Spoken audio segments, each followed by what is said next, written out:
Hi everyone, আসসালামু আলাইকুম। কেমন আছেন সবাই? আশা করি সবাই ভালো আছেন। তো ডেইলি ব্লগে আপনাদের জন্য নতুন একটা ব্লগ ভিডিও নিয়ে আসলাম। আশা করি ভিডিওটা দেখবেন, স্কিপ না করে ভালো লাগবে। তো আজকে অনেক দিন যাবৎ কোনো দিকে ঘুরতে যাই না। তো জামাইকে আজকে 5-6 দিন ধরে বলতেছি কোনো দিকে একটু নিয়ে যাও। তো বলতেছে কই যাইবা? তো ভাবলাম যে ধারে কাছে কোথাও যাই, আমাদের চাঁদপুরের ভিতরেই।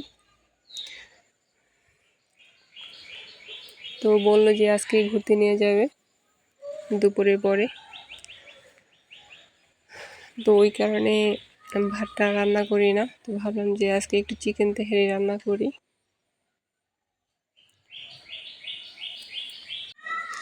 তো আমি প্রায় 1.5 কেজির মতো চিকেন আর 1 কেজি পোলাও চাল নিছি। কারণ বাড়িতে আমরা রান্না করলে একা খাই না, কারণ আমার 2টা যা আছে, ওদের বাচ্চারা আছে, সবাই মিলেই খাই। যে কোনো কিছু রান্না করি সবাই মিলেই খাই।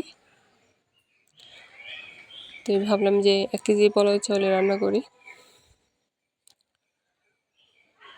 তো আমি ঘ্যাসে না বসায় আমি এই যে মাঠে চলে আসলাম রান্না করার জন্য।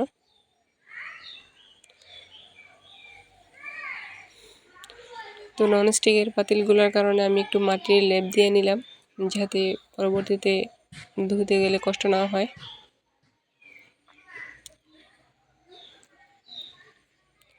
তো রান্না করা এসে আমি যে পাতিলটা গরম করে এর মাঝে তেল দিলাম, পেঁয়াজ কুচি দিলাম, আদা বাটা, রসুন বাটা, তারপর লং এলাচি, যা যে যাবতীয় মশলা আগে দিলাম। তো আমি আসলে হঠাৎ করে সিদ্ধান্ত হলো চিকেন তেহারি রান্না করব। তো এর মাঝে আমার কাছে 2টা মশলা ছিল না, টক দইটাও ছিল না। তো আমি বাসায় গুঁড়ো দুধটাকে একটু গরম করে লেবু দিয়ে টক দইয়ের মতো করে নিছি। এখন যেটা নাই সেটা নিয়ে তো জোর করে লাভ নাই। তো যা আছে বাসা ওইটা দিয়েই কাজটা চালাইতে হইব। আর এখানে আমার জয়বল যৌত্রিক ওইটাও ছিল না। তো আমি এখানে যে মাংসের মশলা ছিল ওইটাতেই এখন অনেক কিছুই আছে, তাই আমি আর জয়ফল যৌত্রিকটার জন্য এতটা প্যারা নেই।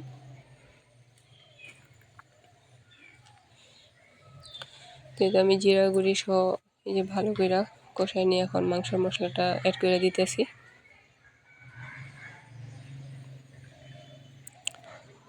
আর আসলে মেন কথা, গ্রামের মধ্যে সব সময় শপিং মলের দিকে তাকায় সব কিছু করা যায় না।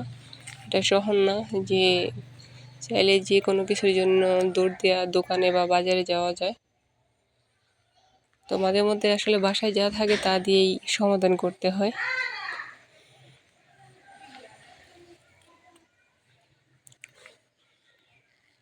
তো আমার মশলাটা ভালো করে ভুনা হয়েছে, এখন আমি মাংসটা দিয়ে দিলাম।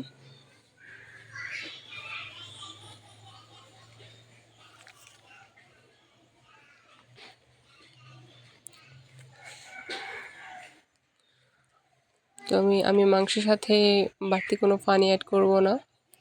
মাংস থেকে যে পানিটা বের হবে ওইটা দিয়ে মাংসটা রান্না করব। তো আমি যে টক দইটা বানাইছি ওইটা এখন অ্যাড করে দিব এখানে। তো অতটা ভালো হয় নাই, তো ওই যে বললাম যা ছিল ওইটা নিয়ে এখন চালিয়ে নিতেছি।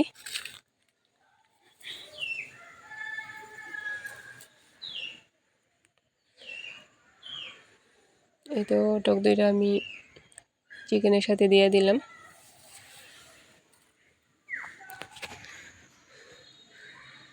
আসলে আমার ভয়েস ওভার করতে গেলে কেমন জানি একটা জড়তা আসে, তো প্লিজ কেউ বাজে মাইন্ড করবেন না, হয়তো আস্তে আস্তে ঠিক হয়ে যাইব। আমি ভয়েসটা ওভার করতে গেলেই আমার কেমন জানি একটা মুখে জড়তা আসে, তো প্লিজ সবাই ক্ষমা দৃষ্টিতে দেখবেন। তো এর মাঝে আমি একটু চিনি অ্যাড করে দিছি।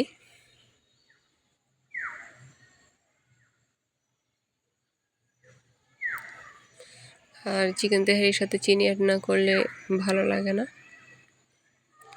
আমি তো বাড়তি কোনো পানি অ্যাড করি নাই, মাংস থেকে যতটুকু বের হয়েছে আর টক দইটা অ্যাড করছি ওইটাই। তো এটা এখন আমি এই যে কতক্ষণ রান্না করব। তারপর মাংসটা রান্না করা শেষ। এখন আমি ওই তলের ভিতরেই পোলাওটা রান্না করব। তেলের ভিতরে আমি আর একটু তেল অ্যাড কইরা পোলাও চালগুলো কতক্ষণ ভাইজা নিতে আসি, সাথে 2টা তেজপাতা অ্যাড করে দিলাম আর 2টা লং এলাচি, কারণ আমি মাংসের সাথেই ওগুলো সব দিলাম। আর পোলাওর সাথে আমি কিছু গুঁড়ো দুধ অ্যাড করলাম।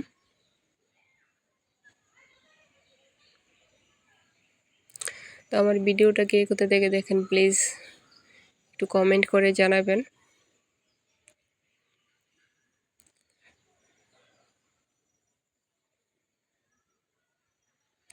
আর আসলে ভয় নিয়ে কোনো কিছু করা যায় না। আমি শ্বশুর বাড়িতে থাকি, এখানে নিজে নিজে ভিডিও করা, ভয়েস ওভার করতে গেলে চারদিকে তাকানো লাগে, কে আছে না আছে এসব ভাইবা ভয়েস ওভার করতে গেলে অনেকটাই নার্ভাস লাগে।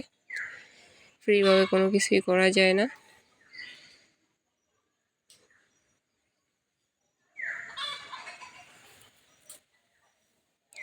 তো আমি ভালোভাবে পোলাও চালটা আমি এখন ভাইজা নিতেছি।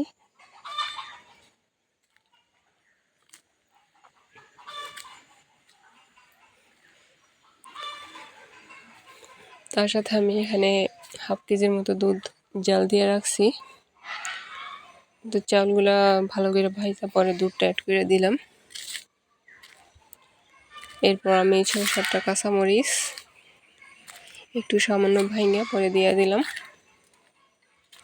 আর সাথে আরেকটু চিনি অ্যাড করলাম।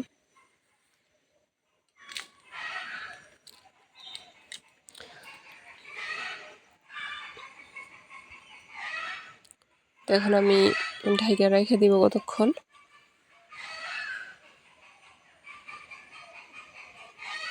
তো আমি 5 মিনিট পর আবার আসলাম, দেখে ঢাকনাটা উল্টে কেমন হয়েছে। তো আমি একটু ভালো করে নাড়াচ্ছি, আবার একটু ঢাকনাটা দিয়ে রাখবো।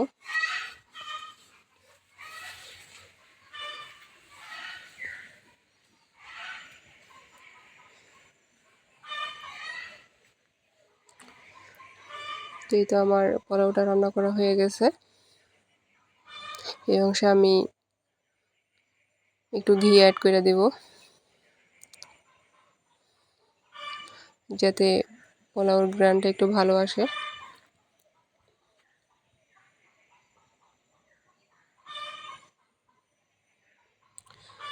তো নর্মালি ঘরোয়াভাবে যেভাবে রান্না করা যায় আমি ওইভাবেই রান্না করছি। তা কিন্তু মাশাআল্লাহ সুন্দর একটা গ্রান আসতেছে।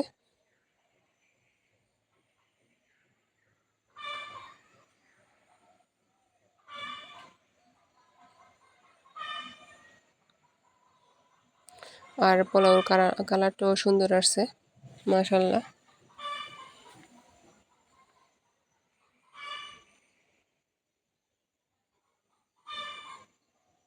তো আমি এই পর্যায়ে মাংসটা অ্যাড করে দিব। তা আমার এখানে একটু ভুল হয়েছে, আমি মাংসের সাথে হলুদটা একটু বেশি দিছি। আমার হলুদের পরিমাণটা আর একটু কমিয়ে দিলে ভালো হইতো, তাহলে পুরোপুরি পারফেক্ট দেখা যাইতো। এই তো আমার রান্না শেষ। এই তো আমাদের খাওয়া দাওয়ার পরে আমার 2টা মেয়ে, আমার জামাই, আমরা ঘুরতে আসলাম চাঁদপুর মোহনায়। তাই সে আমরা একটা নৌকা নিলাম মোহনায় যাওয়ার জন্য।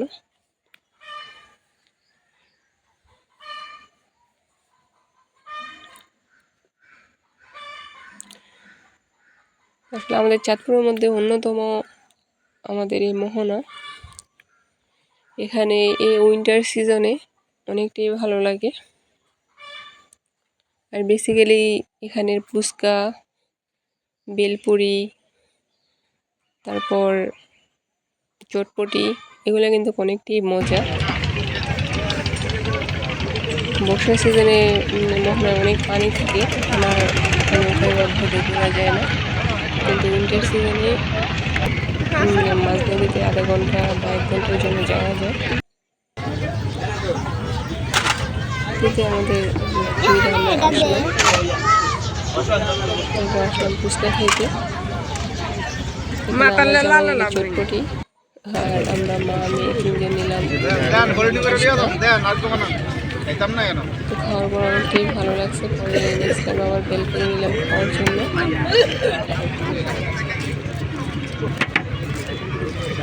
এরপর হাঁটতে হাঁটতে আবার আসলাম, এখানে দেখি যে কটবেল পাওয়া যাচ্ছে। তো ওখান থেকে আমরা আজকের মতো এখানে শেষ। চারটা সবাই ভালো থাকবেন, কটবেল আল্লাহ নিয়ে নিলাম হাফেজ, পার্সেল। আসসালামু আলাইকুম।